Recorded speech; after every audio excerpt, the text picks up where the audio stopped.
Hello and welcome to the second episode of Chatting Change. I'm your host, Charlie Ashby. This week we're joined by our guest, Joe Bellott, who is the Research Assistant for the University of Northampton's List Institute. Hi Joe, how are you? I'm very well, thank you. How about yourself? Yeah, I'm alright. It's been an interesting week, all the Brexit stuff out the way, well, for a little bit. Out the way is probably a bit too hopeful, almost. At least I'm just blocking out now because there's so much to digest, and we talked about it last week, and it's got even crazier since we just... Somehow, yeah, it's twists and turns at every corner, really, isn't it? Yeah, I wouldn't be surprised if next week we're recording from some sort of underground bunker, or God knows what. Well, this week we're actually talking about disruptive technology, which will be a very interesting discussion topic. Yeah, for sure. It's quite an interesting concept. The idea of disruptive, it's got negative connotations around it. If you hear of something as disruptive, you're instantly trying to shy away from it, and you don't really want anything to do with it. Yeah. Which, funnily enough, is quite reflective of the wider view towards disruptive technology, because change is bad. Yeah, it's funny. Like our show title is Chatting Change. But everyone considers change to be sort of a negative thing, when really it doesn't have to be. Yeah, exactly. So it's more so, it's disruptive not so much as in day-to-day operations. Of course, sort of the methods through which you achieve your day-to-day will differ. Yeah. But it's disruptive more so in a market sense. It disrupts the current status quo.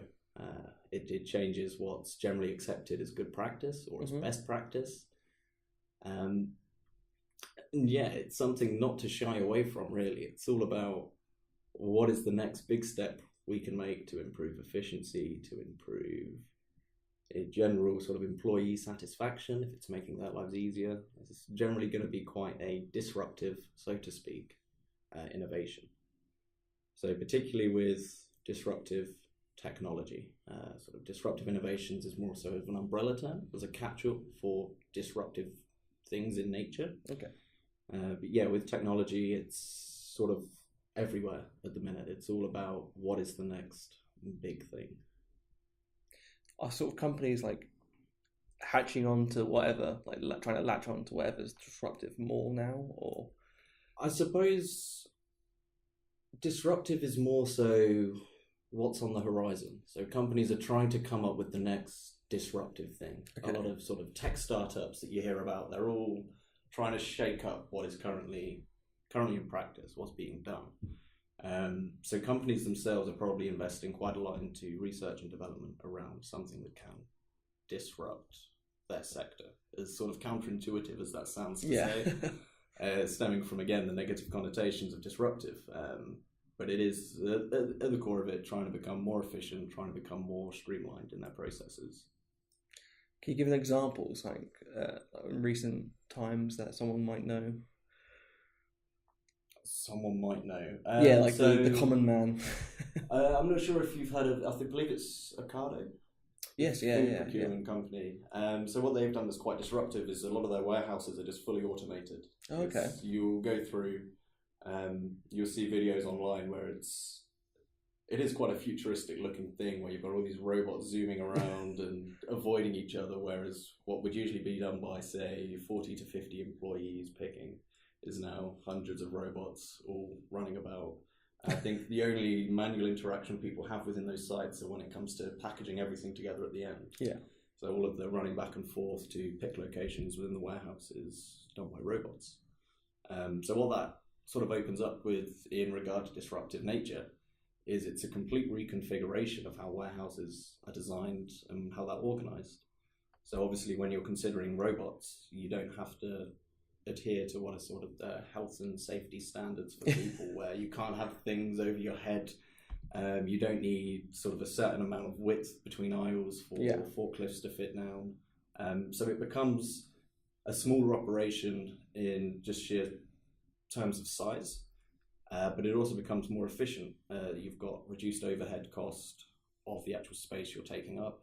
You've got reduced overhead cost in that you're employing fewer people. And then the flip side of that is then you also are generating more sort of high worth jobs in the maintenance of the robots and sort of the progressions around streamlining that process further. So I'd say that's probably one of the more cutting edge approaches that warehouses are taking at the minute. Yeah, it's funny. Like growing up, you always think about robots as sort of this futuristic thing, and it might not be specifically sort of the idea of what we imagine, like a robot butler helping you out or something, but it is happening right now, I guess. It is, yeah, and it's sort of, say, throughout the 60s and 70s, as sort of, now looking back on it, it's the idea of retrofuturism. Yeah. All right, not quite. We haven't got flying cars through the streets. We haven't got anything that was expected, but it's sort of the same functionality, but it's just no one could really envisage what it would look like. Yeah, I suppose it's really interesting.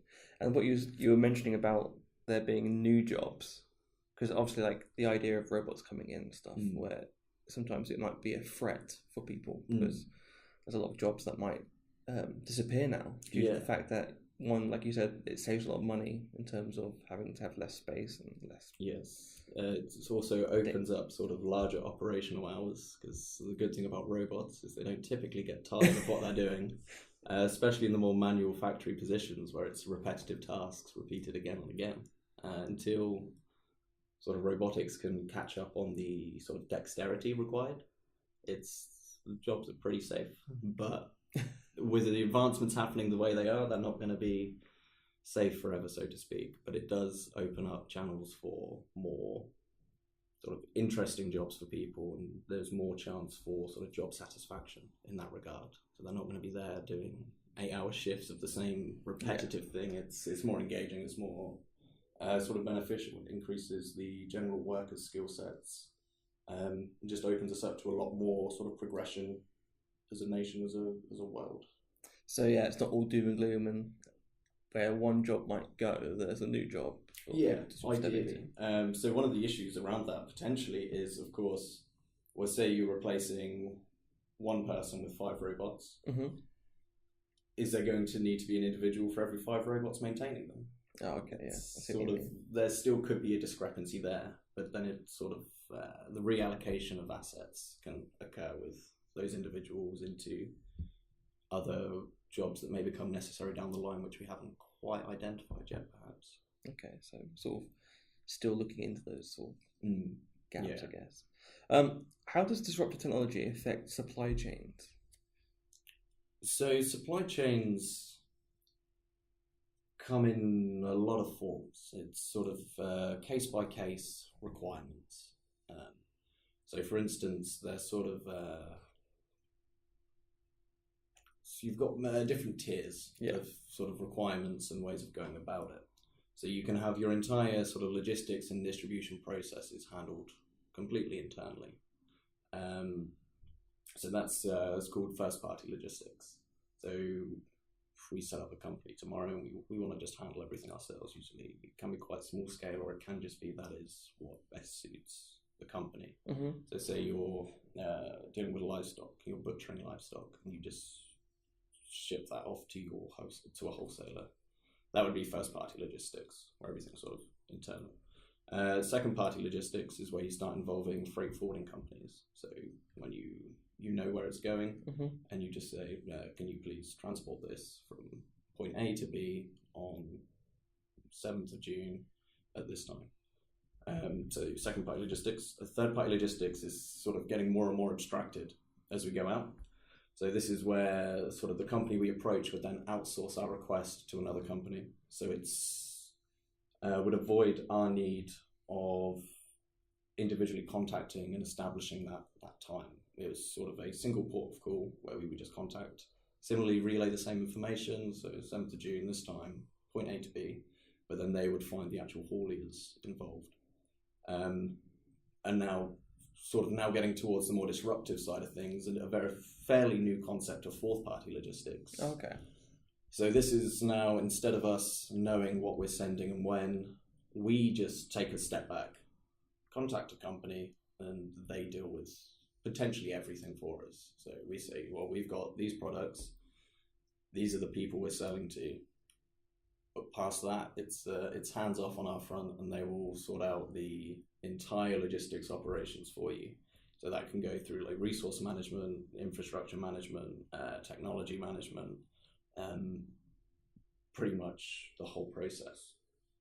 So sort of like passing the baton on and then Yeah, keep going that essentially. way. Yeah, and it's all through sort of efficiency, and if we deem it a necessary step, so we can best use our time elsewhere, or if there's certain developments we're wanting to make or research we're doing in certain areas, we can then focus on that and sort of stay away from the logistics side of things. And that also then builds sort of our skill sets in our sort of specific sector, and it also concentrates the logistics knowledge from the fourth-party logistics company that we're going through. But whether that abstraction is necessarily a good thing, again, you're not sure, because you're sort of then creating disparate bubbles of knowledge. But is that necessarily a good thing? I don't know. So how sort of new is this concept then? It's not sort of brand new. The idea's been around for a while, but a lot of the issues around fourth-party logistics is justifying it and marketing it. So there are cases where companies have established themselves pretty well in fourth-party logistics, but it's sort of new players into the game where, say, perhaps they have experience with dealing with logistics operations, or they have knowledge of the area. The marketing of it and justifying it to people is quite a task at times. So some people like to stick with the first-party logistics, where it's almost like a degree of safety in it. It's, well, if I handle everything myself, then I know where everything is. I can micromanage everything. Exactly, yeah. Which isn't a great thing. Micromanagement typically isn't deemed a worthwhile venture. So I suppose, like, what would you say is the best form personally for you? Like, what's your ideal supply chain? Like, how do you reckon disruptive technology should be used? So I don't have many strong thoughts around this first, second, third, fourth party logistics kind of thing. It's a case by case, as I say, and it's what works best for the company. But in terms of actual disruption within the sector, it's something that's quite an open question. So, for example, one of the pieces of work I'm working on is the Aeolix project, which is a Horizon 2020 funded project involving stakeholders all across Europe, and that's looking at supply chain visibility. So it's trying to find, well, it's identified an area where communication is lacking, and it's trying to resolve that with the sort of achievement at the end being saving money throughout the entire logistics supply chain. So in regard to visibility, say for instance I'm producing a product and you are shipping it for me. If there's any delays in my schedule or delays in your schedule, and current sort of widely accepted practices is a very, very manual approach to resolve that, where I pick up the phone, I tell you we're working 3 hours behind schedule. But say that's happening sort of the morning where I'm expecting you to then pick up my produce. Oftentimes it's too little too late. You still will send your truck at the originally specified time, and then I will accrue a 3-hour sort of idle waiting time fee, because I've kept your resource sat there on my lot doing nothing for 3 hours. Yeah. So by bringing in visibility and more automated reporting approaches, it's sort of, well, on my front, I can then offset that additional fee by being able to automatically alert you to delays. And then your system will be able to automatically respond to that. So not only is it sort of freeing up your resources ahead of time, it's also saving me money on the idle fees. So it's essentially, it's savings on both ends. And this isn't something that's generally been practiced, at least from what I've been made aware of, because it's almost too involved. It's too weaved amongst every stakeholder. It requires cooperation from everybody and participation from everybody. So it goes back to the sort of idea of selling it as a beneficial piece of technology. It's convincing every stakeholder that yes, it works, and B, it will save you money. Yeah. And it saves everyone money down the line, and it's sort of like a domino effect of usefulness as it goes on. So originally, if you have issues at the start, of the production, there would be a domino cascade throughout, unless contingency had been planned for, which typically with some companies there just isn't. It's not worth planning for contingency because it's such rapid cycles of production and shipping. So yeah, it's promising, very promising area. But as I say, disruptive comes with terrible connotations around them. Exactly. So whether that's something that needs sort of rebranding down the line, could be worthwhile. But it's, as I say, it's innovation. It's reshaping the current market. It's new, and people don't like new, I guess. Yes, yeah. Exactly. I suppose it depends on the context as well, in terms of supply chains. Yes, yeah. Obviously, there are very, very different landscapes in supply chains. So, for instance, if you're working with a technology company, for them, if you're sending out a pallet of laptops, you don't necessarily need your trailer to be full. So you can, before you start actually making a profit on the cost of shipment. Whereas if you're sending sort of freeze-dried noodles, you need sort of every pallet on that truck to actually be turning a profit on the cost of transportation. Let's just move on a bit from supply chains and talk about, so with disruptive technology, do you think it will have a profound impact on how research is conducted? I think research and business needs to have a very sort of symbiotic approach to it.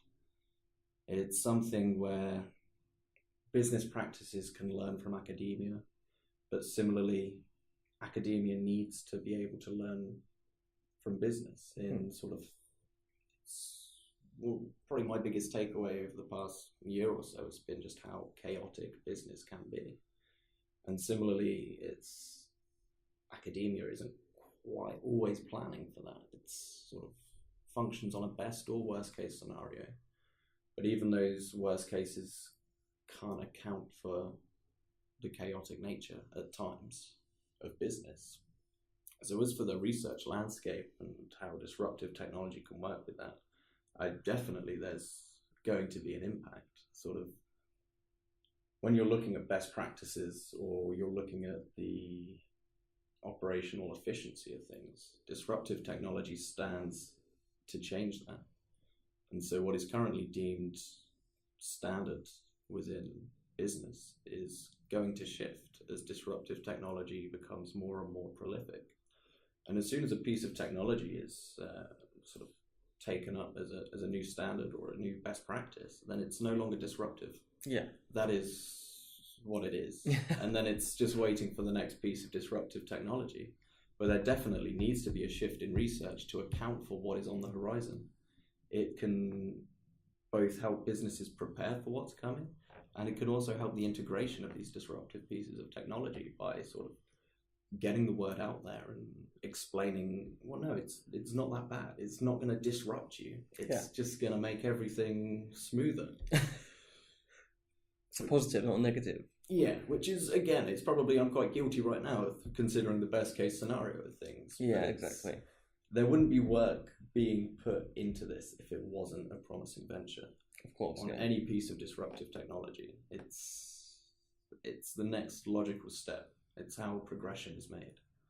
So with this symbiotic relationship you think should happen, do you reckon that comes with the disruptive technology? Like it's a risk to take for them both, or? I think it depends on what your research goals are. Okay. If you are trying to get involved in what is coming up, what's going to be cutting edge, then you need to start considering disruptive technology as something that is going to happen. It's almost going to be detrimental to keep sort of tunnel visioning on what you are currently looking at. Yeah. If you're not considering the horizon, then your research output is going to be worthless in 10, 15 years. So similarly, my background in computer science, what you often find is that the industry standard or the current programming practices of the day are quite short-lived, so to speak, because it is such a a young subject, but it's something that is going through rapid changes with new discoveries very frequently, and you need to keep on top of that. And similarly, I think that within business, within supply chains, within whatever else, that sort of development, there is room for it still. And you need to be prepared for the fact that you can't keep running these antiquated business practices. I suppose as well, like in terms of technology itself, we're getting so much better at creating new technological advances. It's becoming much quicker. Like every stage of whether it's like a game console or sort of a latest Microsoft OS system, they keep getting better and better. Like we see iPhones like every year, don't we, with new technology. So I suppose even the idea of not looking ahead seems to be sort of, like you said, like antiquated, sort of archaic. I think you find that it's not in every sector. A lot of sectors are very good, admittedly, at preparing for what's coming next, as you say, especially within technology. But you find that there are a lot of businesses that still run these sort of paper-based operations. You see it everywhere in supply chain still. No doubt there are companies out there doing very cutting-edge things, but there are plenty that are still guilty of sort of paper-based administration, where it's sort of a mistake in the warehouse needs to be cross-referenced to a 10-page printout of their stock. And they need to then shuffle around which locations certain SKUs are stored in. And you sort of, you have to stop and wonder and think, well, how long is that going to actually continue for? It's like you say, with the speed of development of things, it is only becoming easier and easier. What was, say, 4 years ago, sort of development of a web app, for instance, just a simplistic web app that, say, for instance, we could register to and it would let us split bills for our house. It's just becoming so much quicker and easier to develop with new libraries being released, open source software. Sort of every major tech player is now coming out with SDKs for app development that just cut development cycles in half, if not more. And the market is getting saturated with these things. And I think that is one of the issues that is slowing down this progression. Is you have all of these potentially disruptive technologies or technologies that are marketing themselves as disruptive, but there's hundreds of them out there, all claiming to disrupt the same market. And no doubt they probably all can to some degree, but you need more of a consensus around things. If I'm looking for a new transport management system and there are 50 startups running ahead with this great idea on sort of load consolidation between trailers, for instance, I'm not going to look through 50. I'm not going to stop. I'm just going to, what I'm doing works. Why would I change it? Exactly, So it's just trying to sell the product in such a way that it's clear, that it's quicker, it's easier. So a lot of businesses run on sort of arbitrary measures of success. And if you can just sort of break it down into, yes, this saves you X amount over a 6-month period with further improvements down the line, then it's a lot easier to get your message across. Okay, I guess the last question I will say is, what new technology can we expect to see being used in the near future? Is this across any sort of sector? Or? I guess or ones that you come across the most, and then we could sort of expand that into anything, sure thing. I guess. So disruptive technology now. I suppose you've got a lot of companies sort of taking up automated vehicles. I think that's going to be a really disruptive piece, especially as we were saying before around sort of job security. Self-driving vehicles, trucks are already a thing. It's just sort of passing the legislation that's going to be required to make those roadworthy and road legal. A lot of I believe it's the Tesla vehicles have the ability to sort of stay within the lines of a highway, motorway, whatever. And it's a whole new problem going through the country. Sort of the side streets, dealing with pedestrians, everything else. But it's also something that has been considered, and it's in development if it's not already developed. And that is going to be something that needs massive planning for, especially in regard to sort of job security and actually maintaining reasonable unemployment levels following the introduction of that, or sort of letting people still live day to day if they don't have that stream of income anymore that they've been sort of working on for like the last 40 years of their lives. Yeah. But I suppose other than that, there's there's a lot of sort of projects, startups around the logistics sphere that are promising sort of load consolidation is a big one. Yes. It's a case of, okay, so you'll go back to you being the haulage company. You're working with two clients that don't need full trailer space, but they both need to get product to a similar location. Why not just combine those into the same trailer? And you've just cut your overhead essentially in half. Obviously, it's a little bit more complicated with the weight of cargo, but for simplicity, we'll say it's cut your cost in half. But again, it's a whole other minefield in terms of sort of insurance, in sort of having companies agree to that. If I'm sending laptops, you're sending apples. Excuse the pun, obviously, if I'm shipping laptops, I'm like, well, no, don't send those with the apples, because obviously there's a massive disparity in what they're worth. Exactly. I'd much rather lose some money if I know that it's going to arrive safe. There's different security measures put in place on trucks transporting different things. But that is a real promising one. Similarly, like I say, with the aeronautics piece, it is supply chain visibility at its core. It's getting as many stakeholders as possible to sign up to a sort of an information sharing platform that provides both functionality for those companies to perform their day-to-day operations, as well as the automated reporting alongside that, should there be delays, should there be issues, should anything need reconfiguring. And I think that has a fantastic chance to disrupt the logistics sector. It is such a all-encompassing piece. It's sort of all of your day-to-day businesses or requirements in a single location, including communication. So where at one point I would have needed a team of 10 people to run administration, it's now all sort of isolated on a single platform. Yeah, exactly. So much easier then.